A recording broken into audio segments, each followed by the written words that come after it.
এই আসিফ, তোর কি অবস্থা? তুই আমার নিয়ে কথা বলস? হাতটা দেখছস? আজকে আমি ঢাকা সিটিতে আছি, ঠিক আছে? তোর যদি সাহস থাকে তুই আইসা আমার সাথে কথা বল।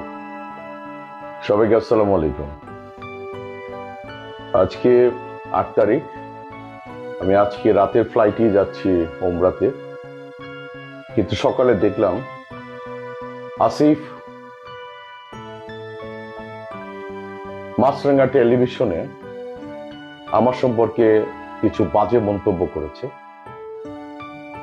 আমি কিন্তু ওর সম্পর্কে বলেছিলাম যে চেয়ারের গরম, এবং ওর ব্যক্তি, ওর পরিবার পরিজনকে নিয়ে কোনো কথা বলিনি, ওকেও খারাপ বলিনি। ওর ব্যক্তি জীবনে ও কি করে না করে সবই জানি, কিন্তু আমি কিন্তু কোনো কথা বলিনি। কিন্তু ওর কোনো নোংরা জীবনের কোনো কথাই কিন্তু আমি বলিনি, এবং ভালো জীবনের কথাও আমি বলি। ওর পরিবারকে নিয়ে তো নাই, আমি চেয়ারের কথা বলেছি।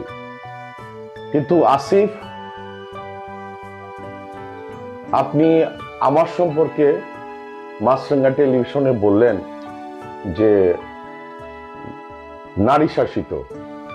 আসিফ, তুই গিয়া মৌসুমীরে গিয়া জিজ্ঞেস কর আমার অবস্থান কোথায়। আমার ব্যক্তি জীবন নিয়ে তোর কথা বলার কোনো দরকার আছে? আমার ব্যক্তি লাইফ নিয়ে আমাকে নিয়ে তুই সমালোচনা কর। তা আমার কথার এতটুকু কথা, চেয়ার নিয়ে তুই সমালোচনা কর। তুই চাপ নিয়ে কথা বলস, তুই আমার ব্যক্তি জীবন নিয়ে কথা বলস, হ্যাঁ, সংসার নিয়ে কথা বলস। ওই তোর কি অবস্থা? এই আসিফ, তোর কি অবস্থা? তুই আমার নিয়ে কথা বলস? হাতটা দেখছস?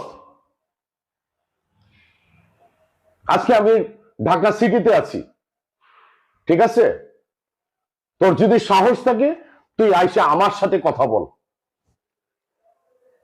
আমি তোরে তুমি করে কথা বলছি, আপনি করে কথা বলছি, ভদ্রভাবে কথা বলছি। পুরো বাঙালি জাতিকে আমি চ্যালেঞ্জ করলাম। তোর ব্যক্তি জীবন নিয়ে কোনো কথা বলছি? আমি ফুটবল নিয়ে কথা বলছি, আমি শুধু চেয়ার নিয়ে কথা বলছি। That's it.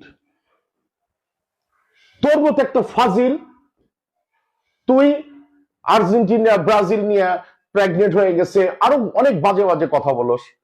তোর কোনো ব্যক্তিত্ব আছে? তুই আমার সম্পর্কে কথা বলস? তুই মৌসুমীর সামনে, আমার সামনে দাঁড়ায় কথা বলতে পারবি? ওই তোরে আমি কি দেখছি জানোস না তুই?